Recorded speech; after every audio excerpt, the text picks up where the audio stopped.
On behalf of GreekTV.com, today is my great pleasure to welcome Mr. George Konstantopoulos. George is a prominent Greek in the Bay Area and in America. We happen to be friends for many years. So, George, I welcome you and I want to thank you for supporting GreekTV.com. Let us talk about your early years in Greece. You were born in Greece, in Peloponnesus. Why don't you tell us a little bit about the early years? I was born in a little village called Eva Messinias, close to Kalamata, there, a little village. And then after a few years was the 1940 Ohi, as we call it. So there were tough years, the years of the occupation. When I grew up, it was very tough. Of course, they control all the food. And of course, it was a village. We had something, the farms and so forth, something to eat. But I remember the cities, they used to come down to the village trying to find some food. And I do remember as a young boy serving in the altar, serving as an altar boy with a priest. In church. Many people that were coming over to the church was, I remember, was packed just to get the little andidoro, as we call it. At the end of the church. At the end of the service. I got involved in the, somehow, they needed me because the house was the headquarters, and as a little boy, nobody will suspect that will cooperate with the resistance, the group, the resistance at the time, and the guerrillas who they were up in the mountains. We used to go with my brother to the farmers market in the city of Kalamata to trade tomatoes with potatoes or other wheat or corn or whatever it is. And I had met a little boy there who was coming with his mother, the same age. And one day the Germans came and they did a massacre. We just had missed it. Seconds with my brother, you know, we loaded the horse and the dog always followed the horse. And we just came out and we witnessed the whole massacre in the farmers' market. Market.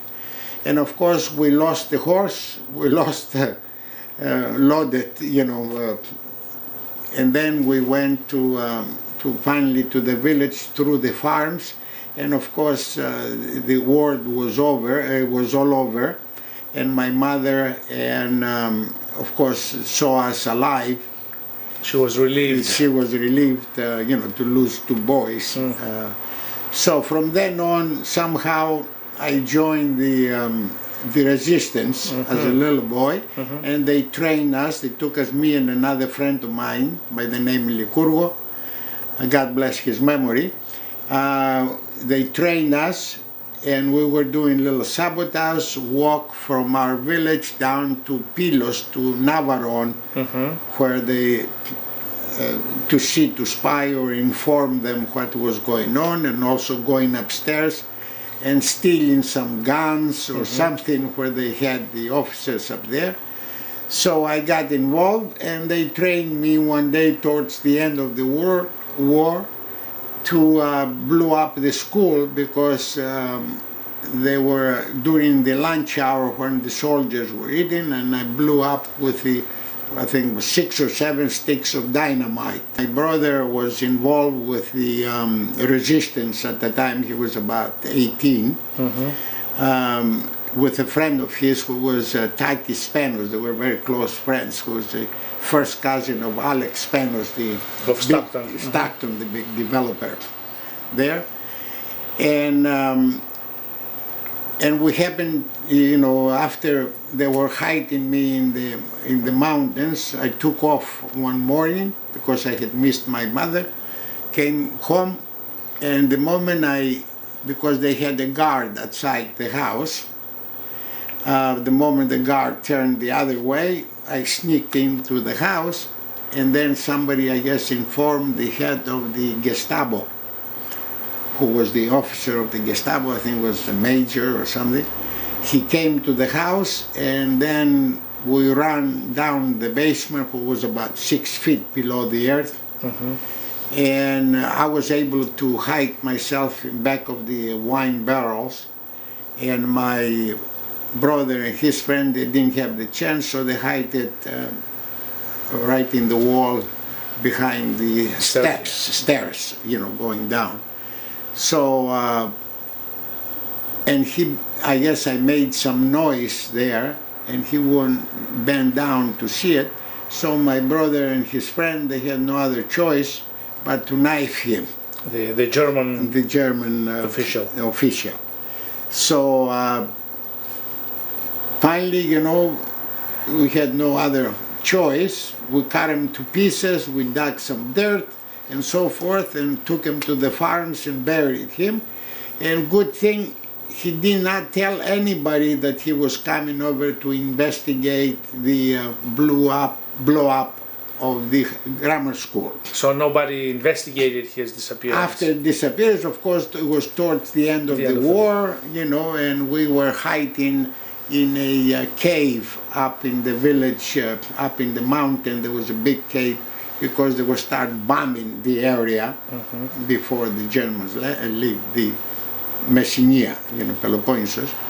So anyway, that was a bad experience, but somehow we all survived. That's an amazing story, George. And now the Germans left. Life resumed in the village. Did the schools open? Did you go to school? After, I think, 46, 47, the schools opened. And of course, we had missed the school, and some volunteering teachers, they trying to help us to get to the high school. And I do remember I went to the high school in the city of Kalamata and took the entrance exam at the time. And I got into high school in Kalamata. And then, of course, it was a very, I wanted to see the world, So I decided to take an exam at the Merchant Marine Academy in the island of Hydra, who was considered one of the first from the 1600s, I think, that the Merchant Marines Academy was there. And then, of course, spending a winter time in an island between you and God, there. It was not very exciting. The only thing would save me was study. Yes. And that gave me courage. After the spring came along, I was preparing to take the exam to the Polytechnical School. In Athens. In Athens, while I was going to the Polytechnical School, there a couple of years, I was somehow applying a scholarship. There was a Casa d'Italia, which is a Italian house, and was sponsored by the Fiat company. Okay. And they had a special program inviting all the boys of the wealthy people in various countries. And I don't know how I was selected. And I met, matter of fact, my roommate was the son of the president of the North Korea. The father of the present of the current president of North Korea. That's another impressive fact. Yes, and then I applied. I had the relatives here in the United States. My father was here in 1906 at the earthquake, and found his brothers. There were 3 brothers they were living on 4th and Folsom. Because the 3rd Street was the Greek town at the time, well known that Greek town. A lot of history has been written about the Greeks in California coming to San Francisco. And they then, after the earthquake, they helped all day, as I heard from my father and also my uncle when I saw here, Bill Canduas. They had changed their names going through Alice Island. Like many other Greeks. Many other Greeks. They changed the name from Konstantopoulos to Kandoues. So my uncle, who sponsored me to come up here, so I was accepted at Berkeley, and I came.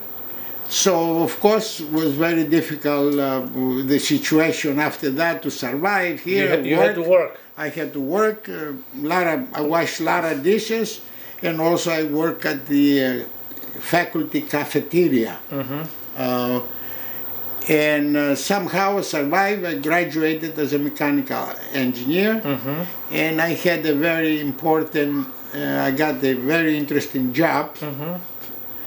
And the company was starting developing the containerizing systems. What was the name of the company? Pasico, I believe you The mentioned? company was Pasico, Pacific Coast Engineering, you know, the whole name. There was a big company in Alameda, California, well known at the time, and had the traitor mark. And that's where we developed and built, design and built the first container crane in the world for the port of Oakland. And then after... You were involved in this design, I right? was involved in the design. Matter of fact, a lot of the designs, a little bit in the structure, because we had a structural engineer, but I worked for the movements, because I was very good in the hydraulic pneumatics. Mostly all the movements were done with the hydraulic power. And also the anti-sway system. And of course, because of the difficult, my name George, Konstantopoulos, they called me, and I noticed some of my patents that would say George K. George K. Well known as a George K. Was interesting because the money of this development was spent by the R.J. Reynolds Tobacco Company, the old man, R.J. Reynolds, I remember. And later on, headquarters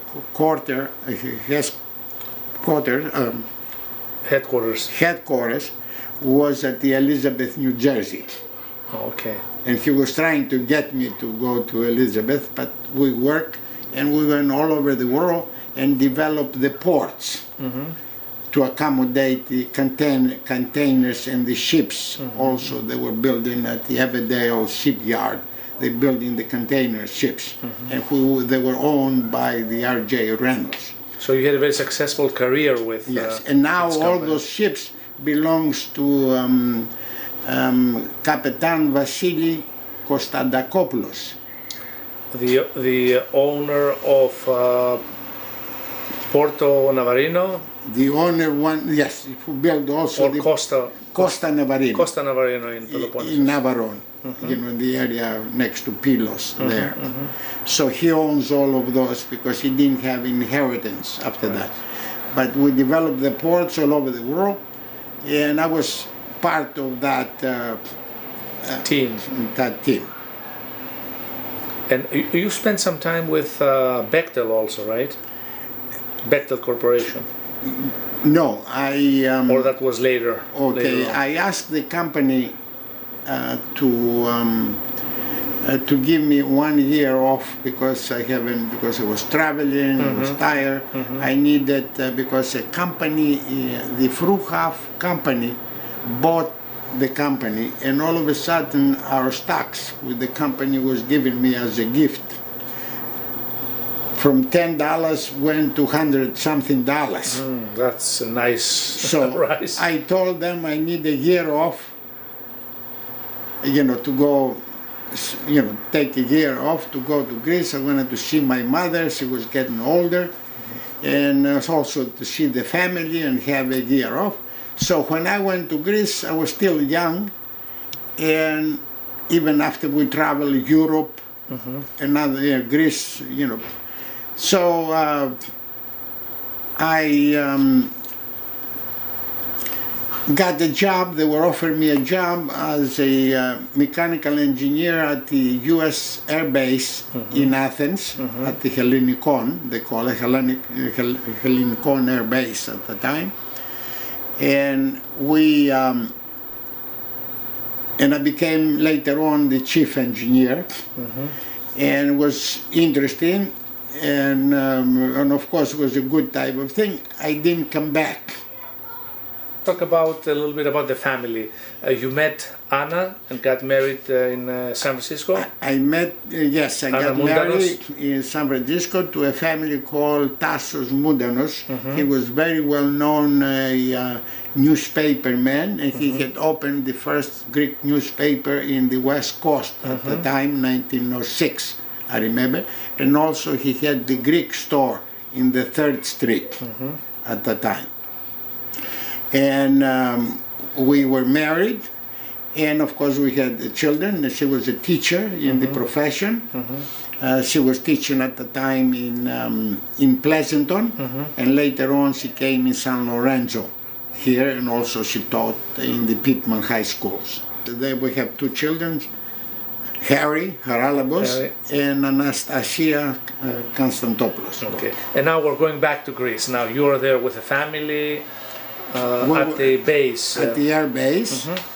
It was an interesting job. The day you were American, at night you were Greek. And of course that time was, Greece was in a very good position in States. Early 70s? It was early 70s, and we stayed almost 8 years. And then after the children wanted to start, getting prepared to go to college, we came back to California. Of course, we had left the house in Pittman. We didn't sell it, so we came back to the house in Pittman, and I got a job with Bechtel Corporation. Okay. Who I got involved with other engineering projects, the nuclear power plants. We built the Hope Creek Generating Station in Elizabeth, in New Jersey, who supplies New York, and big type of thing.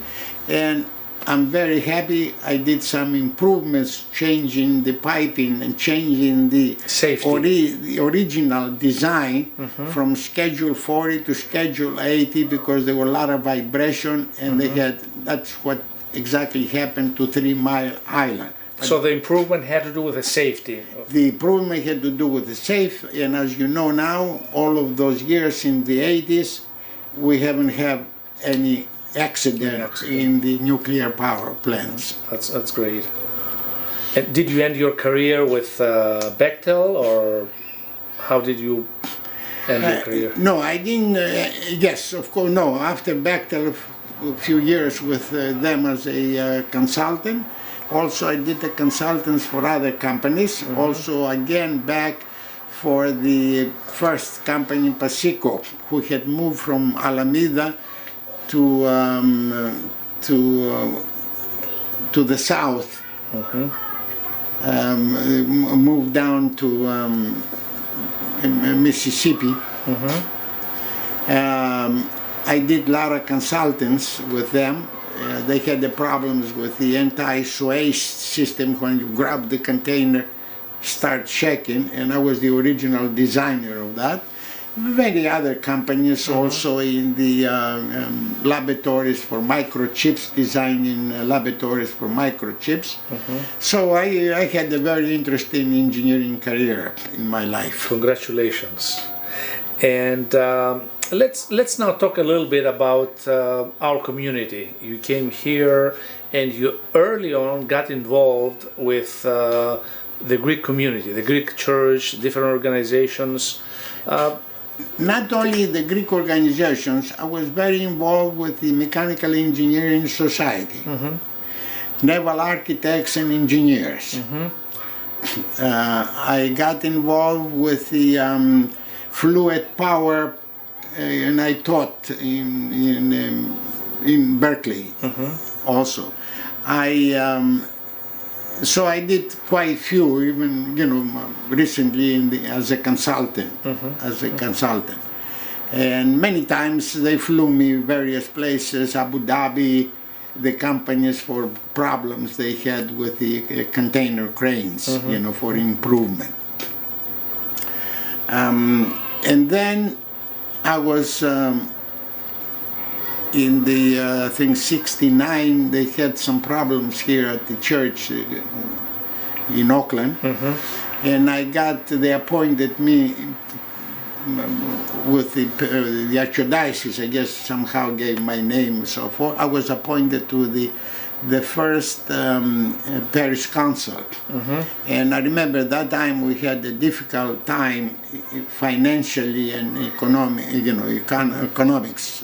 So we decided, there was a very interesting person who was the president of the parish council, and I was his vice president, a fellow by the name Paul Konstantopoulos, who was the public relations for the University of California, Berkeley.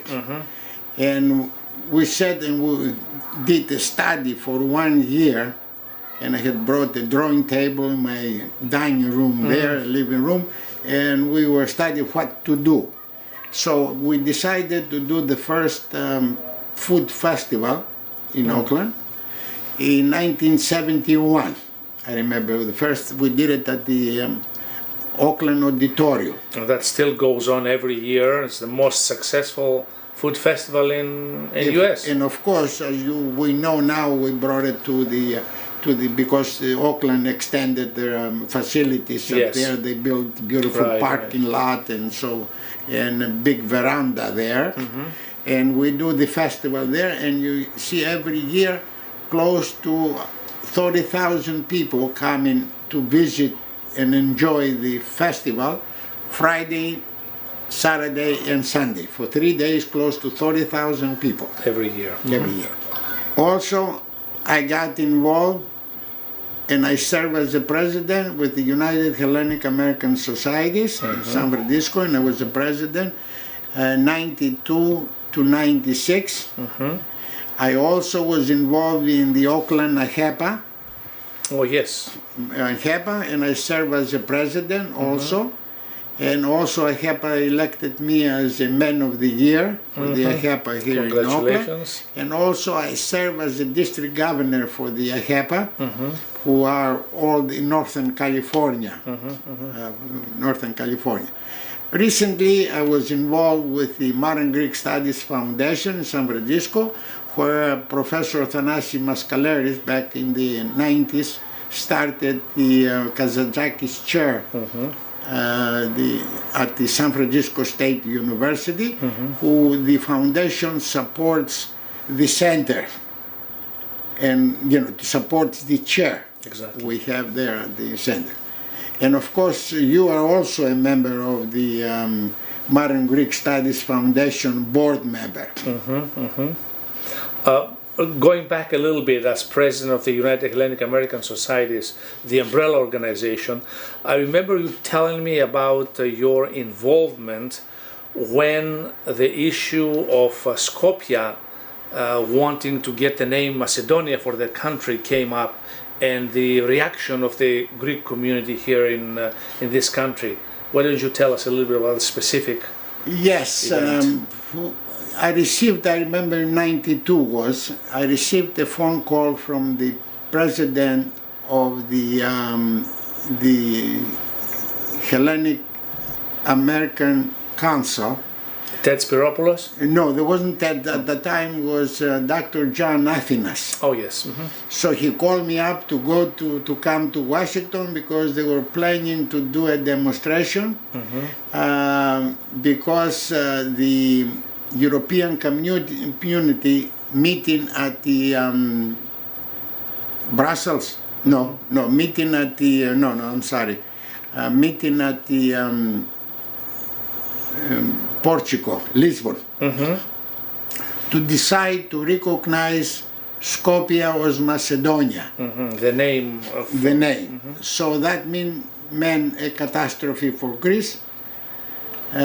So I did go to Washington and met with the other 17 presidents that time, and also because that time the president of the Messenians was from Canada, so they assigned me, they authorized me to also represent the Pamessiniaki and also representing the United Hellenic Societies of Northern California. So we met many times. We went to New York also, met with the Archbishop Iakovos to help us. We came back to Washington, and we were arranging in the Greek societies in Washington. They will start building the platform there for the demonstration. It was very difficult.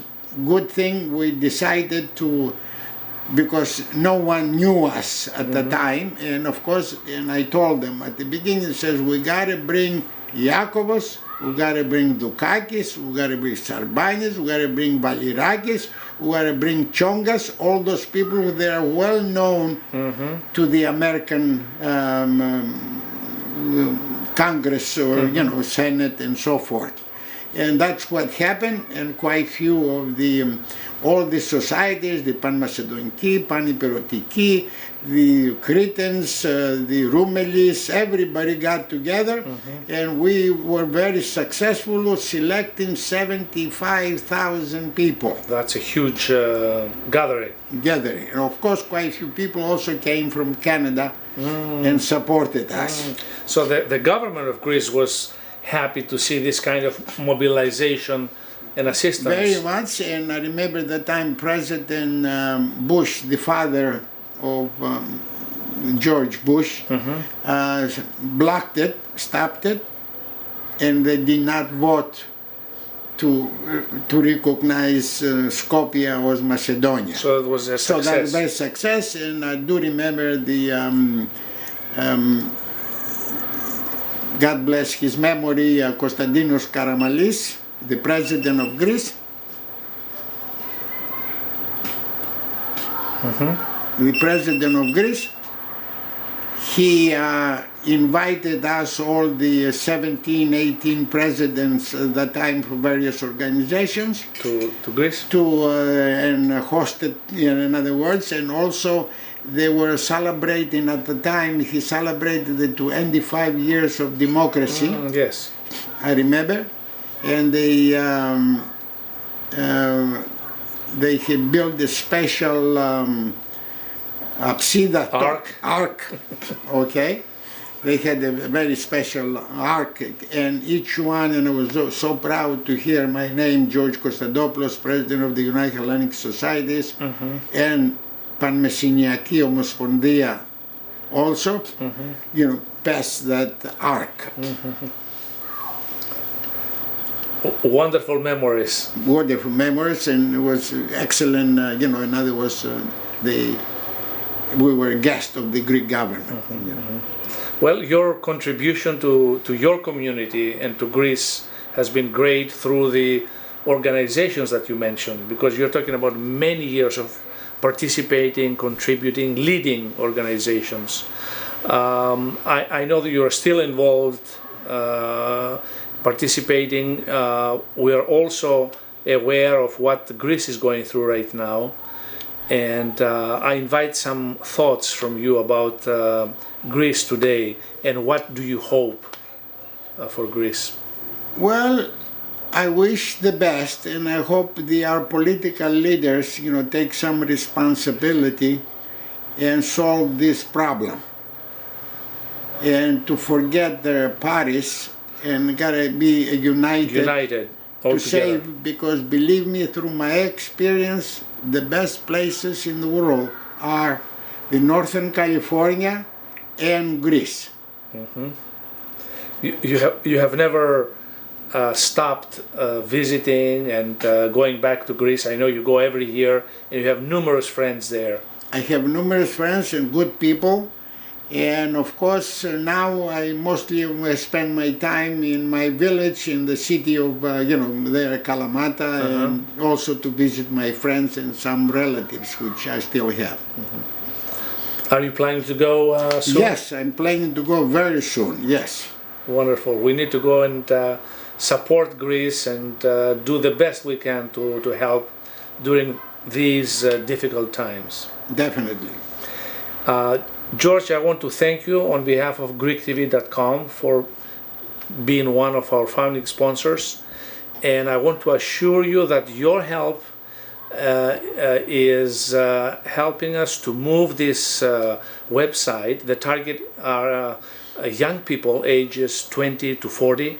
We have a fantastic team of extremely bright individuals in Athens right now that are moving this website forward. We do not take sides. We're not colored. We're looking for Greece. We're looking at what's positive. We're promoting that. And again, thank you for helping us with that. I appreciate Thank you, all your Dimitri. help. Thank you.